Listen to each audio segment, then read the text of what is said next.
L'introduction du sucre au XIXe siècle a été un acte de lobotomie spirituelle de toute l'humanité. La science officielle se tait sur le fait que le sucre change la structure de l'ADN. Oui, vous avez bien entendu. La glycation des protéines, c'est le processus où le sucre se colle littéralement aux molécules protéiques, violant leur fonction. Cela se produit aussi avec notre information génétique. Les élites qui ont imposé ce régime ne mangent pas de sucre elles-mêmes. Regardez les menus des familles royales ou des sommets des clans mondiaux. Là-bas, un contrôle draconien des glucides. Elles connaissent la vérité. Le sucre, c'est la nourriture des pauvres, de ceux qu'il faut tenir à l'étable. Regardez les cartes des chemins de fer qui étaient construits précisément vers les usines sucrières. C'est le système circulatoire du monstre. On transportait le sucre partout.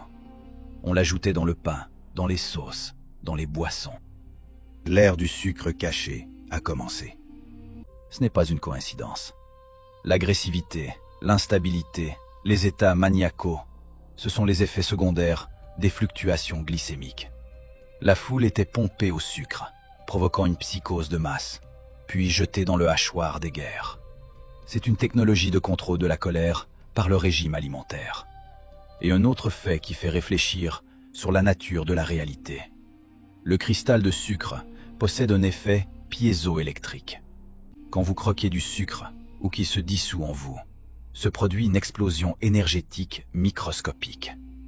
Nous nous explosons littéralement de l'intérieur des milliards de fois par jour. Comment cela affecte-t-il nos champs subtils? Comment cela change-t-il la fréquence vibratoire humaine? Le sucre abaisse les vibrations du corps au niveau de la peur et de la survie. Regardez les statistiques des maladies mentales. Avant le XIXe siècle, la schizophrénie, la dépression, les troubles bipolaires étaient une rareté. Aujourd'hui, c'est une épidémie. Le cerveau, enflammé par un excès constant de glucose, ne peut pas percevoir la réalité de manière adéquate. Nous vivons dans une hallucination collective. Et cette hallucination est maintenue artificiellement. Si l'on retire le sucre de l'alimentation humaine, ne serait-ce qu'un mois, le système s'effondrera. Les gens se réveilleront. Le voile tombera de leurs yeux.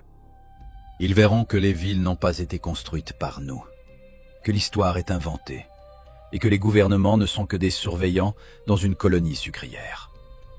C'est précisément pourquoi le sucre coûte des clopinettes. Il doit être accessible à chacun, même aux plus misérables.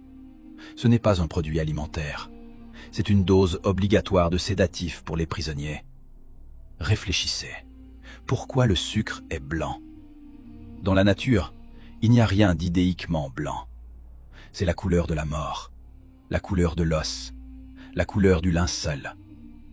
Le processus de blanchiment est un processus d'assassinat de l'essence vivante du produit. On nous vend de la matière morte, qui exige de notre organisme des ressources colossales pour son élimination. Nous dépensons notre force vitale pour digérer ce poison. Nous échangeons des années de notre vie contre des minutes d'oubli sucré. Et cela se produit à l'échelle globale. Des milliards de tonnes de sucre par an. C'est une arme de destruction massive qui opère sans bruit ni poussière, tuant lentement, mais de manière garantie. Si nous regardons attentivement la chronologie des événements, nous verrons que l'introduction massive du sucre coïncide parfaitement avec la période où l'histoire de l'humanité a comme trébuché, perdu la mémoire et recommencé à zéro.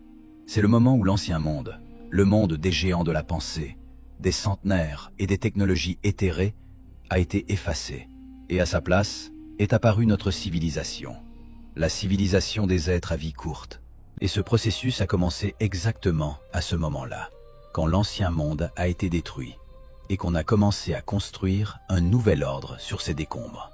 Le sucre est devenu le ciment de cette nouvelle matrice. Sans lui, la structure s'effondrerait, parce que les gens se souviendraient de qui ils sont vraiment.